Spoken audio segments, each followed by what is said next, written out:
Somewhere in history, a king banned smiling because he believed laughter weakened loyalty.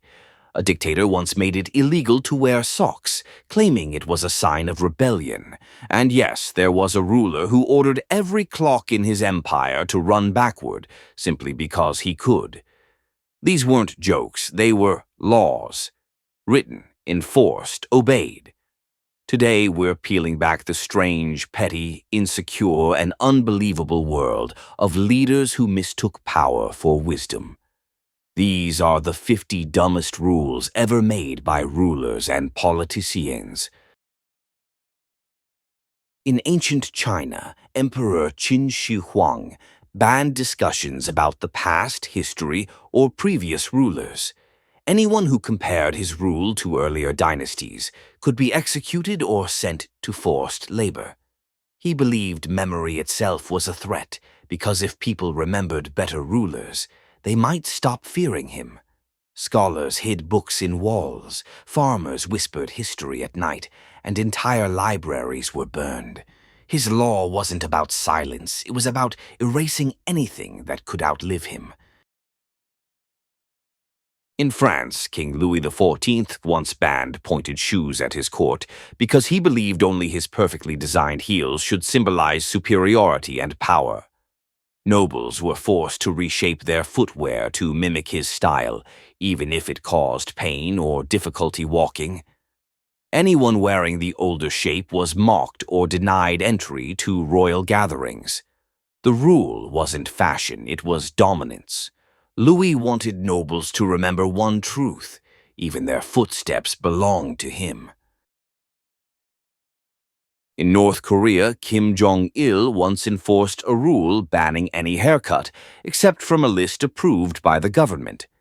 Citizens were given state-approved styles, and hair was treated as a political symbol. Too long meant rebellion. Too styled meant Western influence. Spies even reported on suspicious hair. The law revealed insecurity disguised as control. To the regime, individuality was dangerous because a person who chooses appearance freely might eventually choose freedom itself. In England, King Henry VIII passed a law making it illegal for commoners to eat swans. The birds became a symbol of royal divinity, and harming one was treated almost as treason. Even today, the Crown legally owns all unmarked swans on certain rivers. Henry wasn't protecting wildlife, he was protecting hierarchy. The rule reminded peasants that even nature belonged to the throne, and hunger did not grant permission. In Uganda, Idi Amin created a rule that banned wearing bell-bottom pants, platform shoes, or Western flamboyant fashion. Anyone caught breaking it could face arrest or humiliating public punishment. He claimed the clothes weakened moral discipline and threatened national identity. But the real reason was simple. He feared culture could influence loyalty more than fear. Clothing became rebellion, and the government became wardrobe police. In Russia, under Tsar Peter the Great, men with long beards were forced to pay a tax or have them shaved by force. Beards symbolized religious devotion and tradition, but Peter wanted modernization and Western image. Those who kept their beards had to carry metal tokens, proving they'd paid for the right to have facial hair, almost like a passport for identity. The law wasn't hygiene, it was psychological warfare against tradition. In Cambodia, during the Khmer Rouge, Pol Pot banned eyeglasses because he believed wearing them meant you were intelligent or influenced by Western thinking. Simply having poor eyesight became a death sentence. Farmers, teachers, and students hid their lenses, pretending blindness wasn't weakness. The rule wasn't absurd, it was terrifying. It weaponized ignorance and turned intellect into a crime. In Ethiopia, Emperor Menelik II reportedly ordered citizens to chew eucalyptus leaves daily because he believed the plant protected the body from evil air. Officials enforced the rule during plagues, and those refusing could face punishment. The emperor later believed chewing helped him survive illness, and his belief became law. Science wasn't consulted, loyalty was. His command showed how one ruler's superstition can reshape the habits of millions. In Italy, Benito Mussolini once banned citizens from owning private radios unless licensed, claiming music and broadcasts needed moral alignment with the regime. Listening to foreign broadcasts became an act of treason. Radios were checked randomly, and soldiers confiscated suspicious devices. Mussolini understood something chilling: control information, and you control reality. Silence became obedience, and listening became rebellion. In Saudi Arabia, for many years, music in public was heavily restricted or banned, especially dancing, because leaders believed rhythm could weaken discipline and create emotional chaos. Weddings were monitored, instruments outlawed, and radios censored. The goal wasn't peace, it was suppression of expression.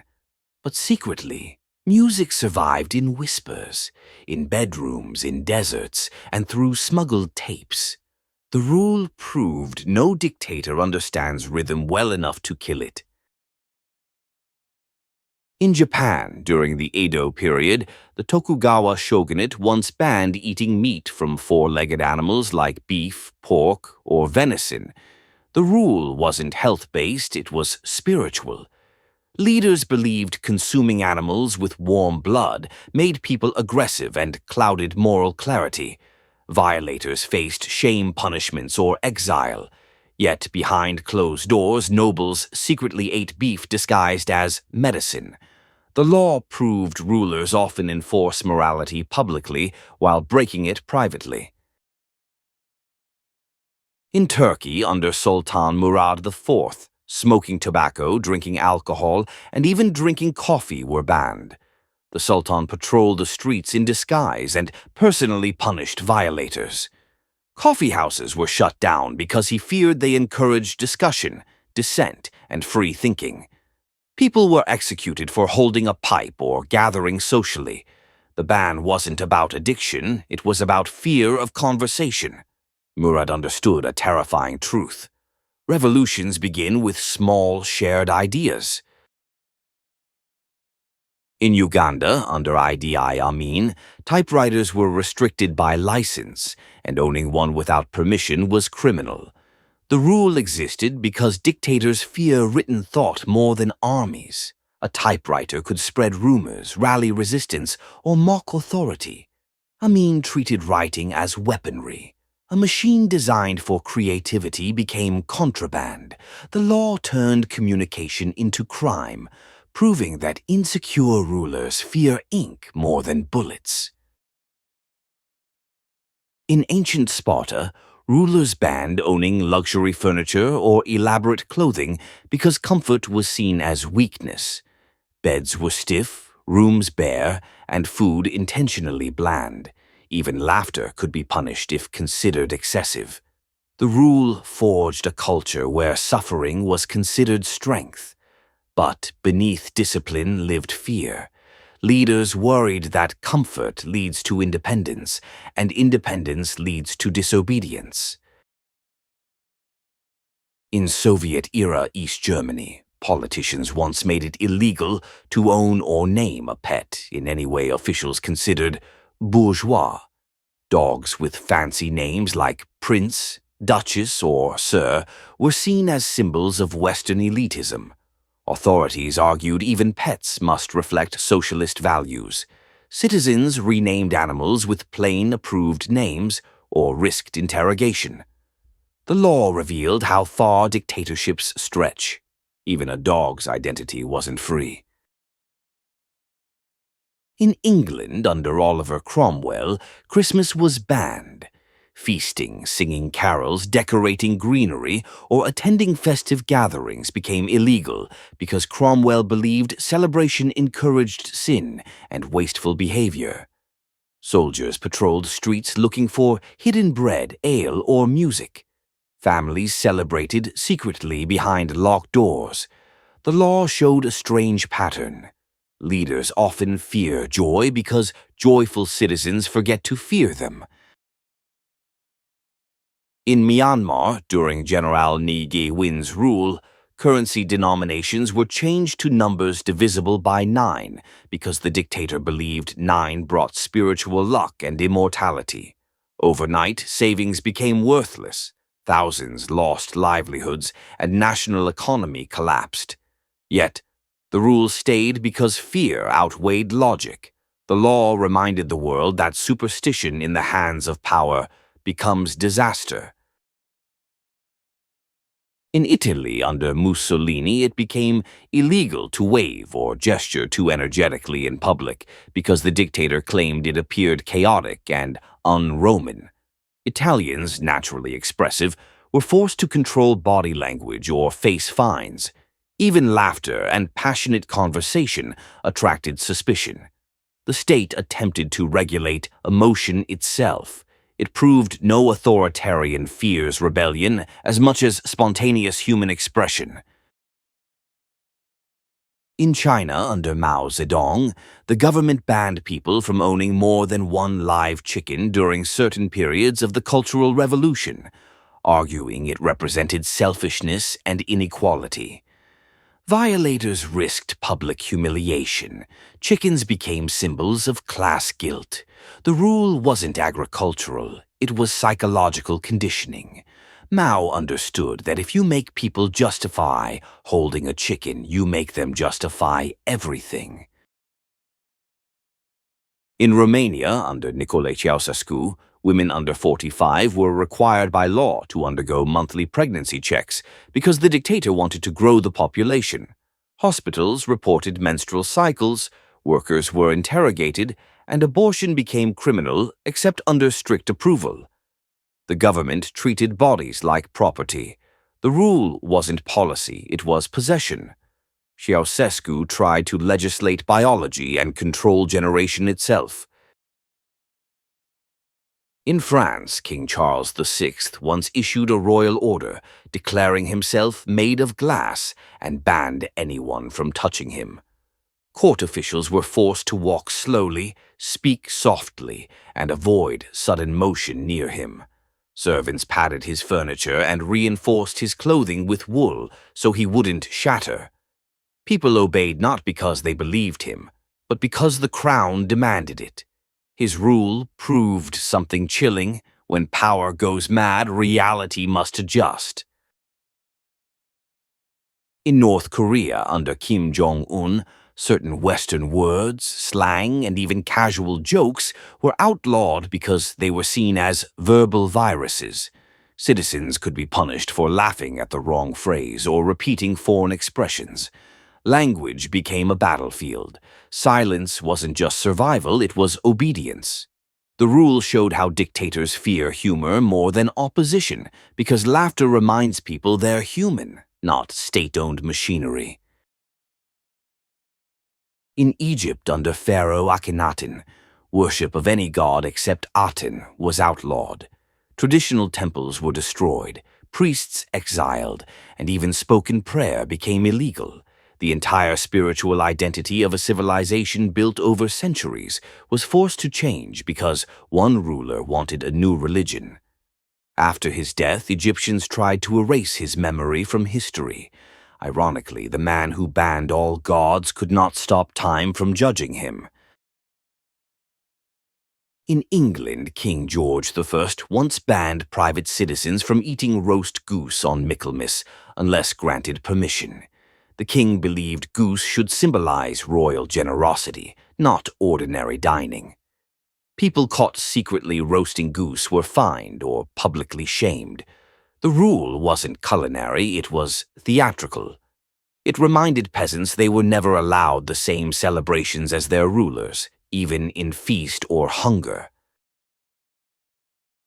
In Soviet Russia under Stalin, whistling in factories was banned because Stalin believed workers might use coded rhythms to warn each other of raids or sabotage.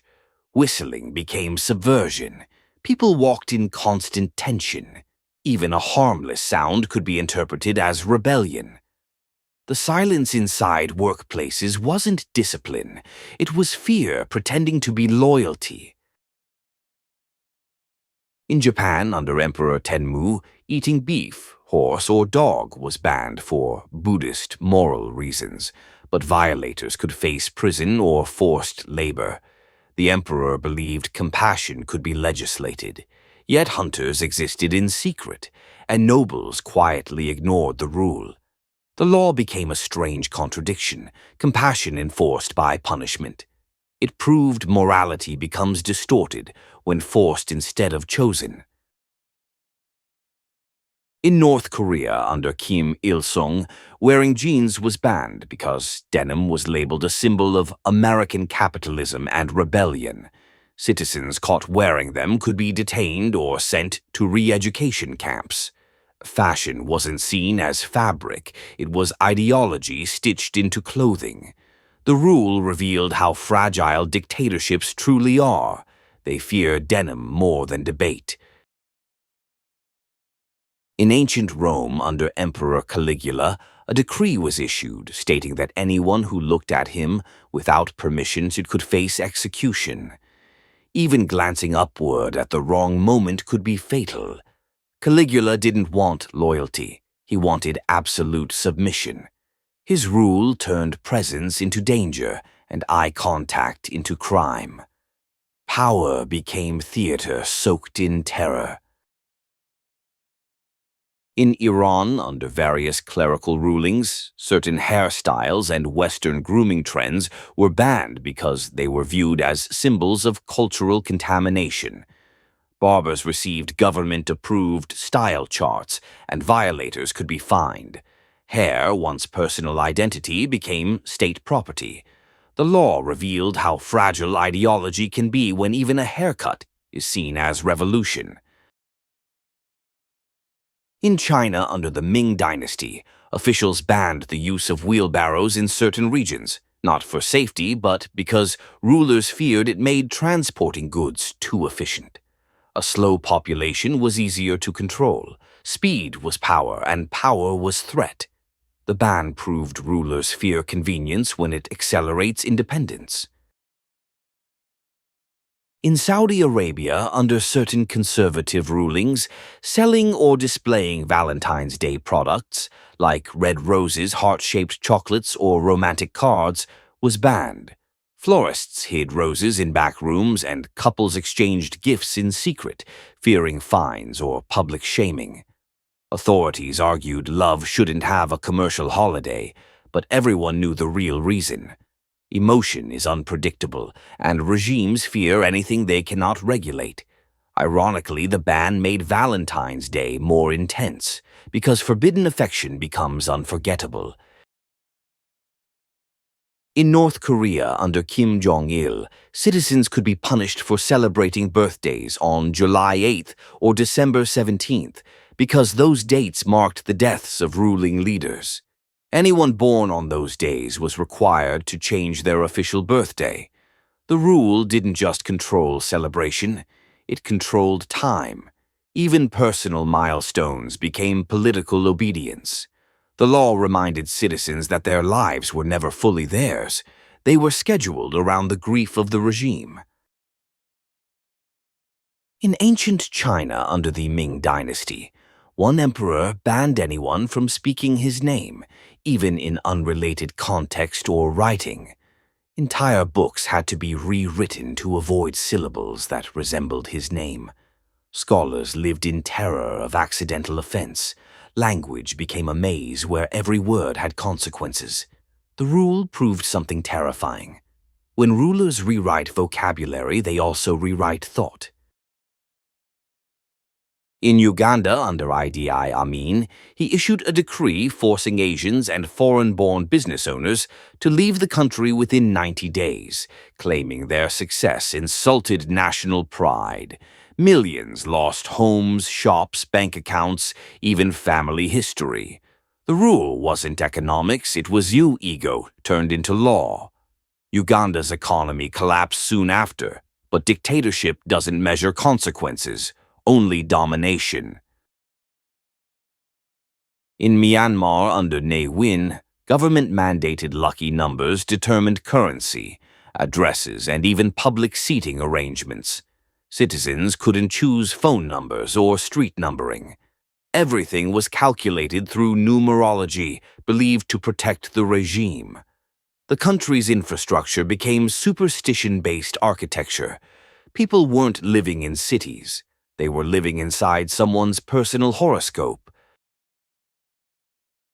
In France, under King Charles III, wearing clothing made from certain imported fabrics was illegal because the king wanted to support domestic silk. Citizens caught wearing banned materials faced fines or public confiscation. Clothing wasn't expression, it was an economic battlefield. The law proved rulers sometimes legislate fashion not from reason, but ego and profit. In North Korea, certain years had bans on smiling, singing, or drinking in public during mourning periods for former leaders. Even weddings were postponed because joy was illegal. Police patrolled streets listening for laughter. People learned to grieve on command. The rule proved the most disturbing power a leader can claim, the ability to decide when millions are allowed to feel happiness. In ancient Persia under King Xerxes, there was a law forbidding any discussion of defeat. Even acknowledging losses in war was considered treason. Messengers softened reality, generals hid failures, and the king lived inside a curated fantasy where everything he commanded worked flawlessly. The rule didn't protect an empire, it blinded it. Eventually, the truth arrived through collapse. In China during the Qing dynasty, it became illegal for Han Chinese men to cut their long queue-braid hairstyle. The haircut symbolized loyalty to the empire, and cutting it could mean execution. Something as simple as a hairstyle became political branding burned into identity. The rule revealed how power reaches even the skull, claiming not just obedience, but the body as billboard. In Italy, under Mussolini, citizens were ordered to salute the regime using the Roman-style fascist salute instead of waving or nodding. A greeting became a forced performance of loyalty. Refusing the gesture, even silently, could mark someone as suspect. Mussolini understood gestures speak louder than speeches, so he turned a movement of the hand into a public oath. In North Korea, under Kim Jong-un, wearing skinny jeans or brightly patterned clothing was banned in some regions because the leader believed they represented capitalist influence. Fashion wasn't style, it was ideology. Inspectors roamed streets checking hems, fits, and materials. Youth could be interrogated over something as harmless as denim stitching. The law showed the strange, fragile psychology of dictatorships. The threat isn't invasion or rebellion, it's individuality. In England, under King Edward II, football was banned entirely because the king hated how crowds used the sport to avoid archery practice. Violators faced jail or heavy fines. Authorities didn't fear the game, they feared unity. Football created community, laughter, and shared identity, things kings cannot easily control. Ironically, centuries later, England would become one of football's global icons. The ban remains a reminder that sometimes rulers fear what later defines a nation. In Thailand, insulting or criticizing the king, even accidentally or jokingly, is illegal under strict lèse-majesté laws. People have been arrested for dropping coins bearing the king's image or for sarcastic comments online. The law doesn't protect the monarchy. It weaponizes reverence. Fear becomes etiquette. Citizens learn to speak carefully, not respectfully, and silence becomes the safest language. In China, under the one-child policy era, Some regions enforced a rule requiring permission from the government to get married or have children. Without certification, marriage was considered illegal. Authorities believed controlling reproduction could engineer society. Couples needed state approval to love, live, and create family. The law revealed a chilling idea. When rulers control births, they also control the future of identity. In France, under Napoleon Bonaparte, he once banned women from wearing trousers unless they received written police approval. The idea wasn't fashion, it was hierarchy. Clothing represented gender order, and defying it was seen as rebellion. Women who attempted to wear pants could be fined or reported. The rule showed how power often fears liberation, disguised as fabric. In North Korea, watching foreign dramas or listening to outside music is punishable by imprisonment. Or worse, entertainment isn't entertainment, it's perceived ideological contamination. Citizens live inside a curated emotional world where even laughter or tears must align with state-approved narratives. Dictators understand something brutal: control what people watch, and you control what they dream. In Bhutan, television and the internet were banned nationwide until 1999 because leaders believed modern media would corrupt cultural values and create envy, anger, or Western imitation. For decades, an entire country was legally protected from influence, both good and bad. The ban wasn't ignorance, it was fear of change accelerating faster than tradition could survive. In Soviet Russia, jazz music was once banned because leaders believed improvisation symbolized individual freedom and creative autonomy. Musicians were forced underground, whispering rhythm like forbidden prayer. The government feared sound, not because it was loud, but because it was unpredictable. Jazz became rebellion without speech. In ancient Japan, emperors were considered living gods, and speaking their name casually was illegal. People were required to use elaborate titles instead, making language itself a shrine. The rule wasn't about respect, it was about distance. The emperor became untouchable, a myth wearing a crown. Power thrives best when placed beyond reach. In North Korea, families of executed or imprisoned individuals could legally be punished for up to 3 generations, meaning children and grandchildren suffered consequences for crimes they never committed. The rule wasn't justice, it was psychological warfare. The message was horrifyingly clear. Resistance isn't just dangerous, it's hereditary punishment. Fear became inheritance.